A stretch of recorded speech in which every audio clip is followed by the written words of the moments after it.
Well, okay, thank you, Mary Kaldor, for this very interesting talk, outlining different concepts of how to think about security, and I think that's actually quite topical against, when we look at it against the framework of the more recent debate, which, as I already said, has motivated this talk, where obviously also in the European Union, what you can observe is certain attempts to promote what you call the geopolitical version of security by, for example, speaking about scaling up military budgets for in the European Union, or by talking about the need for border security, border protection, etc. So I think we are actually really at a very critical moment in this whole debate about the future of what could constitute a European foreign and security policy. But before we enter into that debate in more detail, let me also introduce to you our panelist, Ulrich Brandt, who's a professor of political science, international politics, more particularly at the University of Vienna, the Department of Political Science. Ulrich has done a lot of work on certain regions of the world, in particular Latin America. So he's what I would call an expert on Latin American politics. But moreover, he's also been doing a lot of work on political ecology, international environmental politics, and most recently he's published a book on the imperialist mode of living, which has been quite widely discussed in the German-speaking countries. So my thought when inviting him was that as he is not in, if you want, in the narrower sense, a security specialist, but a person that is engaged in other debates of international politics, he might bring a broader perspective on our topic. And so I've asked him to make a short comment both on the concept of human security and global security cultures, as introduced to you by Mary Kaldor, and also on what he thinks are important elements that should be emphasized when speaking about security or human security at the international level. So short comment by Ulrich, and then we'll enter into the discussion here on the panel. Ulrich, please. Yeah, thank you, Werner, and thank you, Mary, for this excellent talk and this very, very good condensation of your thinking. And I'm also happy that you came to Vienna in these during these exciting days in the UK. And thank you for coming. I think the concept of human security, it's quite present also here in our teaching and in our research, and it's an excellent critique of a too narrow understanding of security, just the absence of war and violence, and that the focus is much more on individuals and on the everyday practices. I come back to this, of insecurity and of the vulnerability of people. And then also, I think it's very important in these times to underline that it's also against a pure market-driven agenda, that you also say the state should play a role. And it's also, as you said, a very timely critique and a strong critique of the current remilitarization of politics. So I have three comments, and Werner already said that I don't come from the core of security studies. Here is Wintersteiner, Reutner, Brunner, and others in the auditorium. They know much better. But three brief thoughts, and if there's time, maybe a final provocation concerning the EU, the current situation. The first is the security cultures. I read now your outline and the working paper I read in preparing my comment, that you have this typology of the four types, and the strength of your work, I always found, was the broad understanding of security and insecurity, poverty, exclusion, violence in other world regions. And I now find a bit your typology a fallback to be open, because you go back to this large picture, to the very, very top-down broad picture, and you end up with maybe the least worse is liberal peace, and you go a bit beyond with global governance. But I don't see, and please you should comment on that, I don't see the absence of want, this very broad and interesting understanding of insecurity, but it's more again the interstate constellation. I hope you got it. What is the, let's say, this broader understanding of insecurity and then of security? And with the typology you go a bit, I would say, a bit back. And so, what is the horizon of a peaceful world? I would say, and this is also your criticism of the liberal peace hypothesis and the global governance. What would be, since you are also, let's say, a public intellectual, not only a scientist, what goes beyond the thinking of these four types, and what is really an understanding and a vision of a peaceful world? This brings me to a second aspect. I was always fascinated by your work since the 90s, and I had always one question, and now I can pose it finally. So we have agreement that we work on a critical approach to IR, and I don't work so much on security studies, but maybe in a broader sense. But I always asked myself, why in your analysis the root causes, the causes of insecurity are so downplayed? You outline the need, the principles in a very, very good way of why we need security structures, institutional ones now, the norms, and let's say the everyday. But what are the root causes? And I would say the root causes of there are universal tendencies of the root causes of insecurity, which we could then we have to analyze it. But racism, patriarchy, capitalist, the capitalist market economy, the principle of cost making at any cost, the destruction of the environment. So this goes hand in hand with an enormous violence. And I have always the impression that you start in acknowledging this violence, acknowledging the insecurity. But I would say that if we want to really deal with these causes, we need to analyze them. Just if you can comment on that. And as Werner said, I work on this imperial mode of living, a concept which tries to understand how in the everyday of the global north, but also among the middle classes in the global south, these constant and invisibilized access to resources, to cheap labor, is constituting, for our way of living, for our mode of production, is constituting these causes and these turmoil in other world regions. So, in your words, I would say you still focus very much on the demand side of security, but then you say it's the access to work. This is a demand. It's stable work relations. It's decent wage. But if we look more concretely, what does it mean today that we have in Europe decent wages, stable work, and access to work in the automotive sector? Or in the nuclear energy sector, which on the coal to produce power from coal. But what does it mean for other world regions? So my point here is that a certain stability in Europe, a peaceful, let's say the liberal peace in Europe, has a precondition elsewhere, and we need to bring this together. And your concept goes a bit back to methodological nationalism. Please counter it. Of course, it's a comment and it's quite provocative. So how can we understand that the global north and Europe with its liberal peace is menacing and is damaging other world regions, and this is also a cause of insecurity and of violence. The Congo, the Coltan issue, you know much better than I. Just an example on wording, but I think it's not only on wording. One of your dimensions of human security is food security. And I think this is very important to argue that people need to have a secure life, access to a certain amount of food, and a certain chance to choose food. But there's another concept, and I would say this goes then also to the supply side in your words, which is food sovereignty. Food security is a very important principle that people have access to food. But how the food is produced? Is it transnational corporations? Is it the food industry? Is it the large European or US American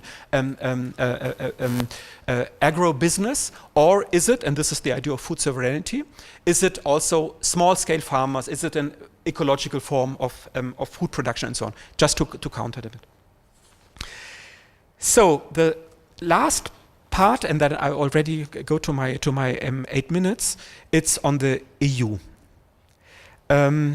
You outline a quite, I would say, ambiguous but positive understanding of the EU. It could be a world leader on these issues. In global governance, you say it's a model of global governance. I would counter it coming more from international political economy.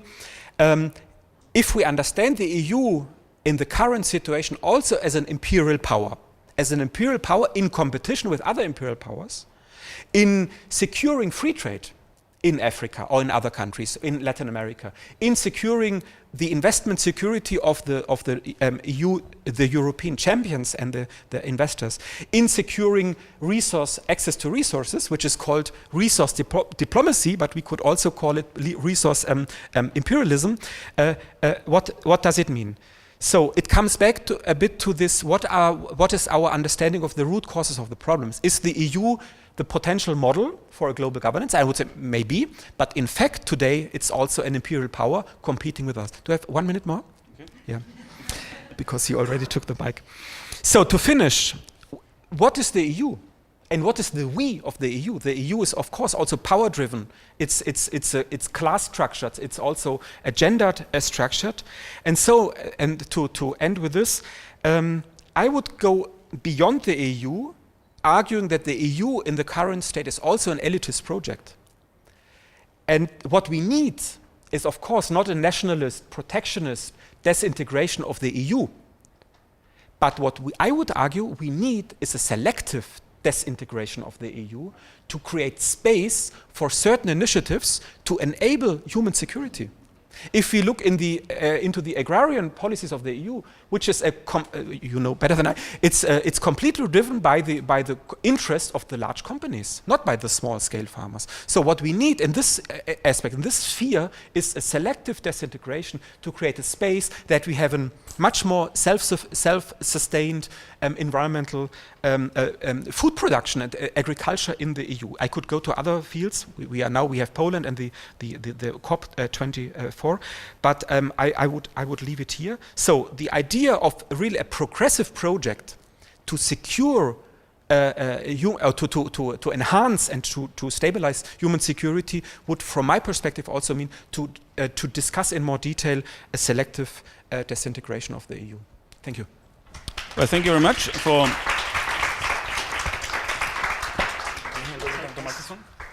Thank you very much for this comment, which touches upon conceptual issues as well as the political dimension of what you've talked about the European Union could possibly be, and in how far that compares to the actual status quo of the European Union.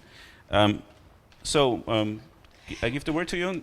So, first of all, it's a real misreading of security cultures to think that it's linked to the nation state. The only security culture that is linked to the nation state is geopolitics. What I think is true about my concept of security cultures, which was deliberate, is that it's focused on how do we maintain security from large-scale violence. It's focused on conflicts. And I did that deliberately because I feel in all this discussion about freedom from want, about food security, about climate security, there's something left out, which is how do we address violence? I think because people aren't really willing to think about that, they tend to overemphasize all these other aspects of security. And I'm not by any means downplaying them, nor am I saying that violence isn't interlinked with all of these things. But my focus was, what do we do about large-scale bouts of violence? But it's certainly not about states. I mean, as I tried to explain, the new wars culture is linked, all of the security cultures, that's something special about security, and that's what we learn from the securitization scholars, is that security is very much linked to power relations. But there are different types of power relations. So geopolitics is linked to the nation state, new wars are linked to new local hybrid forms of authority, liberal peace is linked to intergovernmental forms of political authority, and the war on terror, as I pointed out, is linked to sort of notions of exceptionalism. So that's, I think, the first point I want to make. I just disagree that this is statist. The second point is about root causes. I'm very skeptical about the whole literature on root causes, because I think what the discussion of root causes does is just to express a particular interpretation of war. And what I'm much more interested in is understanding how violence reproduces itself over and over again. This isn't to say that some of the things people say as root causes, but I always find it so interesting.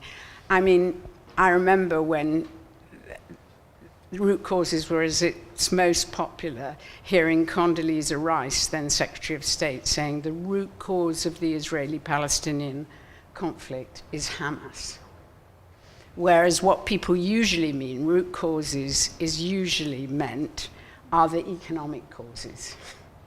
And while I don't disagree that inequality and poverty at least provide the conditions, I think to understand how violence evolves is a much more complex process that is continually reproduced. So it's much more interesting to think about what reproduces violence than what set it off in the first place, or what constrains violence. And I think a lot of it, and once you have, I mean, in the end, your only test of whether you've got a good analysis is whether what comes out of it as a prognosis actually works. So I don't think I talk about food security at all, actually. I mean, certainly it's mentioned because UNDP's definition of human security included food security, but I was expressly saying I'm not taking the UNDP definition. My definition is, and my vision, yes, you asked me about my vision. Sorry, I haven't answered that bit. My vision is very much of this, that, you know, in contrast to the liberal peace, which was very much about peace imposed from above, in the way that you say, and it was very much an interstate project. My vision is a human rights-based, law-governed vision of a peaceful world, that you can only have a peaceful world in a globalized situation in which human rights is broadly respected. So I think human rights is at the center of my vision, as opposed to the classic view of peace. Now, your point about imperial power, well, of course that's true. But that's one direction of the European Union. Of course it's true that there's, you know, there are tensions in this project of the European Union. And part of the project was always an imperial project. It was Churchill who thought, you know, the European Union would be a very good idea because Europe could pool all its colonies and then it would be as strong as the United States and the Soviet Union. And there's always been this elitist power vision of the European Union. But there's also another model vision of the European Union, and that other vision comes out of the reaction to war and fascism, and has created a very interesting new political architecture that doesn't really resemble any other political architecture that we've ever seen. And it's it's the direction of that. You know, I think we're in the midst of a struggle between an imperial vision and this, whatever you want to call it. I call it a model of global governance. I mean, we used to call it a peace project, but actually now what I'm concerned about is how do we deal with the problems of globalization. And yes, to some extent, the EU is an elitist project, and it's certainly true over the last 20 to 30 years that global corporations have been much more powerful in influencing the European Union than the citizens. But nevertheless, there are whole areas of European policymaking where the citizens are actually very effective. Do you know, my favorite example is the abolition of roaming charges, which was a citizens' initiative brought by a group of French students, which allows for cheap communication across the continent and which reduces the profits of big phone companies. So there are examples of that kind, and I think the European Union has been rather progressive compared with other powers in the area of digital rights and cybersecurity. It's got a human rights-based policy rather than a national security-based policy. In climate change, where the EU has pioneered I don't want to sort of give a big defense, because I agree with you that there are huge problems, and at the heart of the problem is the neoliberal project of the euro. But where I disagree with you is that partial disintegration will somehow get rid of this imperial project. I think what's got to happen is pan-European citizens' pressure. And I also think what's got to happen is, and I think it's quite interesting, that in the policy that we've been talking about, the common security and defense policy, it has actually been one of the areas where civil society has been most effective, oddly enough. You know, going back to Bosnia, where I was very involved with local human rights groups inside the Balkans, you know, it was really possible to transmit their ideas to the European Commission. And the European Commission's always been very open to civil society ideas, which has really influenced the policy in terms of things like the fact that missions are accompanied by human rights monitors, the emphasis on sort of town hall type consultations.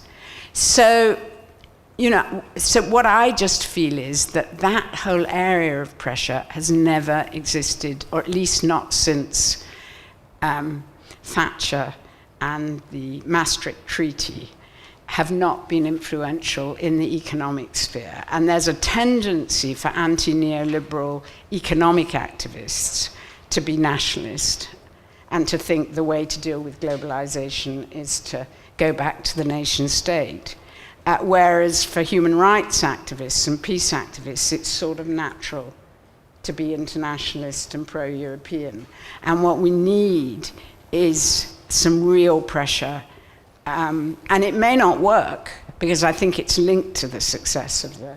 But I think unless we can shift this neoliberal character of the European Union, that's going to be very dangerous for everything else, even though there are positive elements. And I think disintegration would be a disaster, actually, because the EU is all that's left, practically, in the world, and on human rights issues. And so what one really needs is public pressure from below. Okay, thank you. Would you like to make a short comment on that, rejoinder? No, I think this was quite explicit, and I would say this is exactly in favor of the argument of the selective disintegration. I would also say the EU should maintain its power in human rights issues, in environmental issues. I talked about agrarian issues. In environmental politics, the EU is far more progressive than usually now the nation states. But in other, you gave good examples. In favor, I would say, of a selective disintegration. I was not in favor of a complete disintegration. Your first point, you're right. My point was with this state-centered approach, and you also say that liberal peace is state-centered in a way, and not only the geopolitical approach. My point was, what goes beyond that? Your lens of the typology is a lens of the large picture, but the lens of a broad understanding of human security is also the tiny civil society cultural aspects. This was a bit my point, but I think you clarified it. That is, yeah, and it's something I put huge emphasis on, actually. Maybe I didn't put enough in the talk, but... Okay, perhaps a little additional question from my point of view. Here at the Austrian Foundation for Development Research, we are not, doing research on security policy, but we're doing a lot of research on development issues and also on, for example, international trade issues. And when you look at what the European Union is doing in development politics and in international trade policies, you can't help the impression that the global strategy and the aspirations and the normative concepts underlying the global strategy are not really, put into practice in an everyday policy context. So there are, if you want, disalignments, disagreements between institutional players, for example, and also between the agendas of specific policy areas and policy fields. So when you look at, as Ulrich already mentioned, when you look at the commodity policy of the European Union with the raw material strategies, or when you look at the free trade agreements that the European Union is negotiating, for example, with African countries, the economic partnership agreements, or when you look at other policy areas, I would argue that at the end of the day, we have this normative concept, but obviously diverging interests hold a certain control over the specific aspects of the whole ensemble of foreign and external policies of the European Union. So I would certainly be in favor of thinking about the global strategy as a guideline, and for putting that guideline into practice. But as I see the ensemble of external policies, I would argue that what we see at the end of the day is often a geopolitical approach or a geo-economic approach where the European Union pushes through its interests vis-a-vis other partners. And I would argue that although at the institutional level, Mrs. Mogherini, as the High Representative for External Foreign Policy, is now also kind of managing and steering, say, trade policies and development policies and other areas of foreign policies. It is still a battle going on between diverging interests coming from corporate sectors, other sectors of society, that often leads to somewhat contradictory results on the ground. I couldn't agree with you more.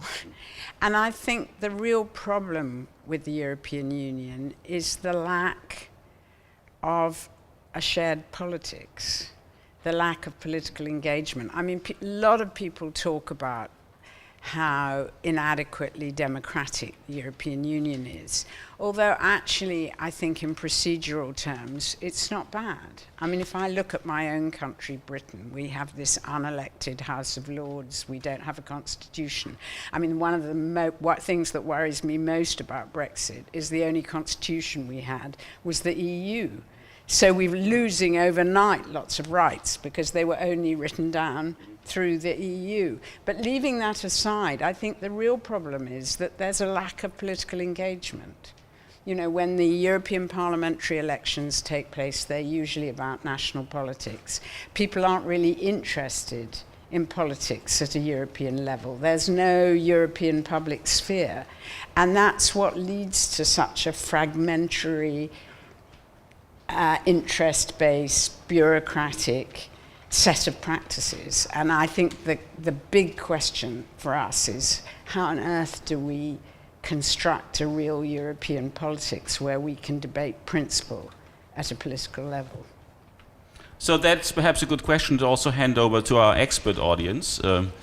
As I realize we have quite a lot of people here in the room who deal with international politics, development politics, other related fields. So the floor is open for your questions, for your comments.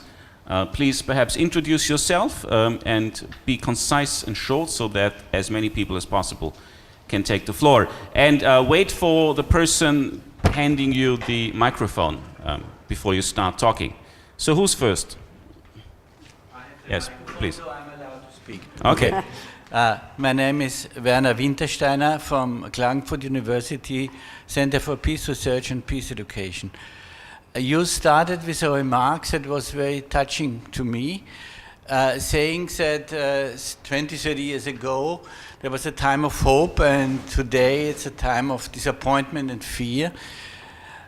Because when I heard you the first time a speech of you, it was 30 years ago in the Helsinki Citizen Assembly, and I think the vision that was developed there together with you and with all these people, it was slightly different from the pictures that you gave us today, especially in terms of the critical question of Ulrich Brandt. It means the role of civil society, or the idea of what is really liberal peace, or should we go beyond liberal peace? So my question is, was this not realistic, the idea of Helsinki Citizenship Assembly visions, or shouldn't they be integrated in the vision of a new Europe? When I hear your speech, I think you mean no. When I hear now your answers to the two guys here? I think yes. So, what is really your opinion? Definitely. Should we collect a couple of questions, perhaps? Yeah, please. Do you want me to stand up? Okay, yeah, sure. Hello, my name is Madita. I recently graduated from the LSE, from the International Relations Theory department. And I was wondering, kind of following up on Mr. Brandt's comment that scholars like Barkawi, Rampton have heavily criticized the hybrid peace and new wars concept, and kind of following an ahistoricist approach and not really factoring in neoliberal developments and the peace complexes, but also reproducing imperialist and post-colonial notions of dominations. So with kind of looking at the picture right now, don't you think that the EU or the European politics for security is one of the richest or most powerful unions that we have, or regimes that we have in the world, acts in a kind of ambiguous manner when investigating into wars with heavy weaponry, when also kind of still exploiting the global south and simultaneously building up walls at the European periphery, but calling itself a bastion for human rights and democracy. So is that security then? That's my question. And the other question is, don't we have to challenge the term of human security in an epistemological manner? So don't we have to challenge the epistemology behind that? Especially the Eurocentric perspective on human security. Okay, thank you very much. Any further questions or comments at this moment? First row? Okay. I have two. We're a bit hidden from each other. I don't know where I should put myself. Come to the front. My name is Claudia Brunner. I'm based at the Peace Studies Center in Klagenfurt also. And I want to thank you for the lecture and thank Ulrich Brandt also for this, I think, very important comment. And I have like 1.5 comment and a question. The question is, since this is largely a development studies audience, I would be interested where you put development in your scheme, in your typology. And the 1.5 comment is also a kind of skepticism about the typology, because I think they are not I do not understand these terms and concepts as distinct from each other as you presented them. I think geopolitics is deeply involved and linked to what we understand by new wars, and I think liberal peace has become a very powerful tool for legitimizing the war on terror. So I don't see the distinction as clear as you presented it, and I'm a bit afraid that this global governance idea might become maybe the fifth of a set of, to my opinion, altogether a bit problematic understandings of what is a culture with security, but I think this links quite much to what Ulrich Brandt said, and also the young Madita, I think the young lady before me. So, and the other half of the comment, or maybe the more important to me, since I work on notions of violence, is you mentioned, and you made a very strong point on that we have to address the question of violence, and I fully agree with that. But I think we must extend our notion of violence as well, because in the security approach, even if it's human security, I'm a bit surprised that when you speak of violence, you apply quite a narrow term. And I think what Ulrich and Madita were speaking about is things that other scholars would call like structural violence, symbolic violence, normative violence, or even epistemic violence. So this is the other half of the 1.5 comment. Thanks. So thank you very much. I would suggest that we take two more speakers on my list, and then we go back to the podium. Mr. Graf and then Mrs. Lugin. My name is Wilfried Graf. I'm director of the Herb Kellman Institute, here based in Vienna, for Kellman Institute for Interactive Conflict Transformation. I will say something for your defense, Ms. Kaldor, and then I have also a critical question. The defense is that, as I understand you are focusing on a specific problem, large-scale violence, what we do about it. And in that regard, the comments were not so much to the point, because we are not so good in dealing with large-scale violence, we from peace studies, development studies, and so. So this is really a problem. In that regard, then you discuss four schools of security cultures, and you're arguing that all they are not practical, they don't work, with one exception, and this is it still a variant of liberal peace? But it's human. It could be. Yeah. So it's maybe type 5, security culture number 5, focusing on a human rights approach. So security through human rights, but then my question is, isn't human security a little bit too narrow? Is human rights not broader than human security? Isn't that their freedom? Isn't their identity? So this would be one question. But I think you miss a fifth or sixth culture of security. And this is the culture of peace, security through peacemaking. So I would propose a broader concept of peace beyond concepts of security. All this is important, but there is a broader concept. So you are proposing peace through security, but human security. I am proposing security through peace. And this is not, of course, not a negative peace. This would be a more broader peace. This would be human security through social justice, human security through conflict mediation, dealing with the past, and so on and so on. So, but you know all this. This is the literature of critical peace research. My question is just why you don't mention it. Okay. It's there. Mm-hmm. Thank you. So, the last intervention from the floor, Mrs. Lugin. No, I have a very different question from just a question of understanding. I think in the last, now since a few years, not anymore in fact, but before this concept of humanitarian interventions of a war because of this right that to intervene in a state because of violation of human rights has sort of dominated also the security debate. The last case was probably Libya with the disastrous consequences we have. Where do you place it in your concepts? Where do you, where is this humanitarian intervention in your thinking?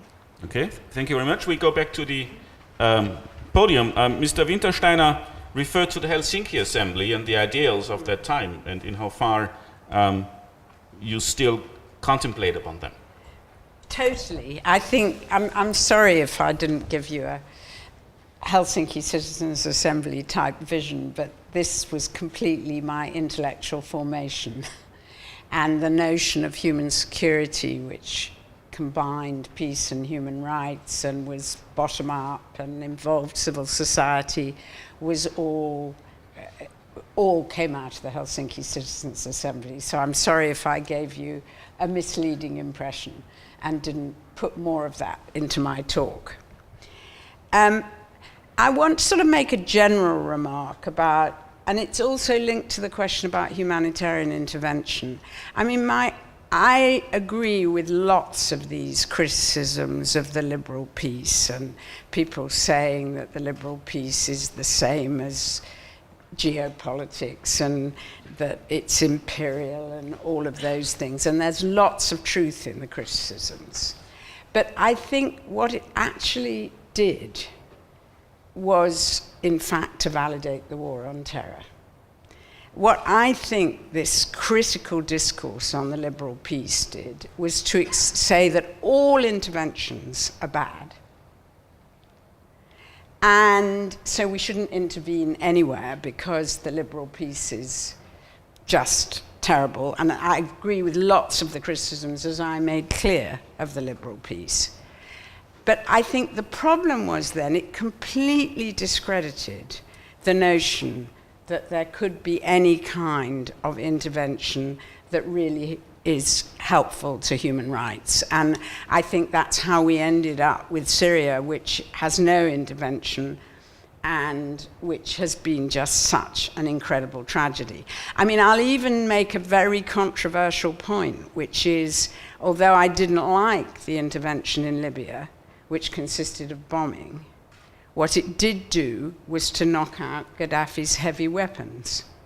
And although it also empowered militias on the ground and led to a long-running war, nevertheless, the level of casualties has been nothing like the level of casualties in Syria. So my point really about the critiques, I mean, you know, there are all these critiques that human security is a form of imperialism, it's a form of power. But actually, if you're a victim in somewhere like Syria, you're longing for a form of power. And the question is, how is power exercised? And what I feel has happened as a result of all these radical critiques of the liberal piece is that it's discrediting all forms of power. And, you know, I think we need power, actually. You know, when Foucault used the term biopolitical to contrast with geopolitical, and when Mark Duffield says human security is biopolitical, yes, of course it's a form of imperialism, if you like, in a very obvious sense. But he didn't actually have a normative view of biopolitics. There are different ways of exercising biopolitics, and in many ways, biopolitics is preferable to geopolitics. So, you know, I think the whole idea of developing the security cultures was precisely to distinguish between the liberal piece and geopolitics. Because if you don't make those distinctions, you end up saying everything, and you can feel very good about yourself saying all forms of intervention are bad, but you're not going to help people in really difficult situations. And that brings me to humanitarian intervention. I mean, as a consequence of the experience in the Balkans, I did strongly support the idea of humanitarian intervention. I thought that when genocide is committed, we have a responsibility to go to the help of people who are being killed. But then we had the Kosovo War.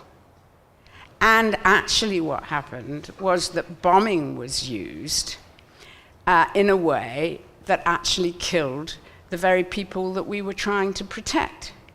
So then I thought, does that mean we don't do humanitarian intervention? And I think the problem is, and this goes all the way to the language of war and peace and everything, you can't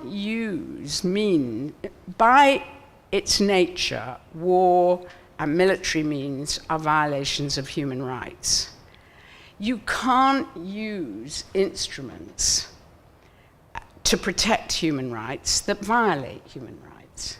That's the problem. And so the whole reason why we developed the human security approach, and that was absolutely central to our discussions at the beginning of the European Union, was that there has to be something that's more like policing than military intervention, that can protect people in cases of genocide, but doesn't risk their lives. So both Libya and Kosovo, which are the primary examples of humanitarian interventions, both of them relied on airstrikes. And you can't protect people on the ground with airstrikes. So that was very much, so you were using geopolitical approaches for humanitarian purposes. So that was very much the motivation behind developing the whole idea of human security, that there has to be a new way of protecting people on the ground that doesn't involve classic military means. We tend to look at the use of force as a black box and assume that once you use force, it's a geopolitical method of using force, which means trying to defeat an enemy, or it's a liberal peace way of using force, which means separating two sides. But a human rights way of using force is more like policing. So that's why I got into all of this. Now, that brings me to the culture of peace. I mean, I think what I'm trying to say is that peace is treated as the opposite of war. So the language of peace is very much the language of stability from above. I'm not saying it need be, we could redefine peace, but when we, and similarly, even the language of protection of civilians, we don't inside a country talk about protection of civilians, we talk about law and order, we talk about rights as a way of protecting people. We don't say we just protect civilians. Why shouldn't we protect young men who are combatants? I mean, why do we make this humanitarian distinction between the killing of combatants and the killing of civilians? I'm against all forms of killing. And the problem with war is that you suspend human rights and it's perfectly allowed to kill combatants. And the problem with peace is that it's statist and an alternative to... Of course there are different kinds of peace, but I'm happier with the language of... all I'm trying to say is that what I'm getting away from is that human security is much more the language of the rule of law, where violations of human rights are crimes rather than legitimate acts of war.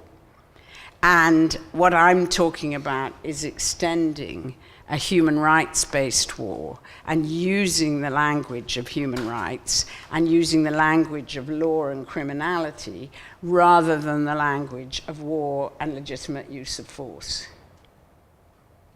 Okay, there was one question on the role of development in all of this. Oh, yeah. I think that's probably the point that was still not responded to. No, and honestly, there's so much that I didn't do in the lecture that I probably should have done, including especially the stuff about civil society, which I'm very committed to. But development, too, is very crucial, because I think if we look at the new wars, they are, if you like, a form of neoliberalism in the military sphere. And what you find is typical in the, I do think new wars very much linked to several decades of neoliberalism. You have the very typical conditions in which new wars take place are when authoritarian states are opened up to the world through liberalization. And it's both economic liberalization, which includes not only reductions in budgets, so reductions in public services, privatization, which means turning state-owned companies into a sort of form of crony capitalism, but also a kind of transactional politics, which is very much associated with the decline of taxation and increased dependence on borrowing and on other forms of rent, so that you get a new kind of politics associated in these situations where politicians are more concerned about access to resources than they are about political programs. And that is combined with large degrees of inequality, very often with rural unemployment, and big migrations from countryside to town. And these are very much the economic conditions in which new wars take place. I don't describe them as root causes. I'd rather say they're the economic conditions, because I think why new wars take place is because of bargaining of politicians around money and the exploitation of violent rhetoric and ideologies. But they are the conditions. And I also think very much linked to that is political liberalization. Nearly all the new wars that I'm familiar with start with big mass protests, demands for democracy. That's what happened in Syria, it's what happened in Ukraine, it's what happened in the Balkans. And what happens is that in the effort to these demands for democracy get channeled into identity-based wars. So what you get, both Ukraine and Syria are very similar in this respect. You get the regime saying, oh, these are Sunnis or these are ethnic Ukrainians who don't like Russians or whatever. And actually what you see is that the people who turn to violence aren't necessarily the same as the people who participate in the protests. In Bosnia, for example, the unemployed young men who joined the new Bosnian militias were not necessarily the same people as those who took part in the democratic protests. And similarly in Syria, of course some people who took part in the democratic protests in Syria did actually join armed groups, but the vast majority of the people who participated in the demonstrations argued that violence was not, they could never win by violence, that they would always be defeated if they adopted violent means.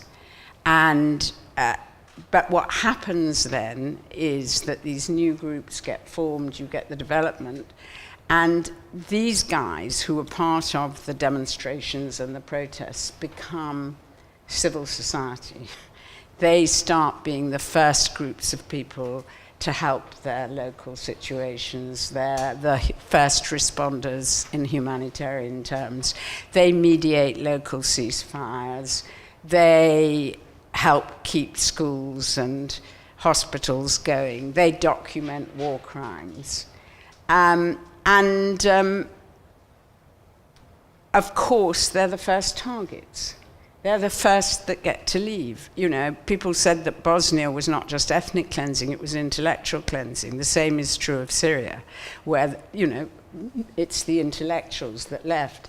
I think the difference between Syria and Bosnia is that in these cases, in the case of Syria, precisely because there hasn't been an international intervention, civil society, and because it was a very developed and well-educated society, civil society still goes on, even though it's been battered and still operates.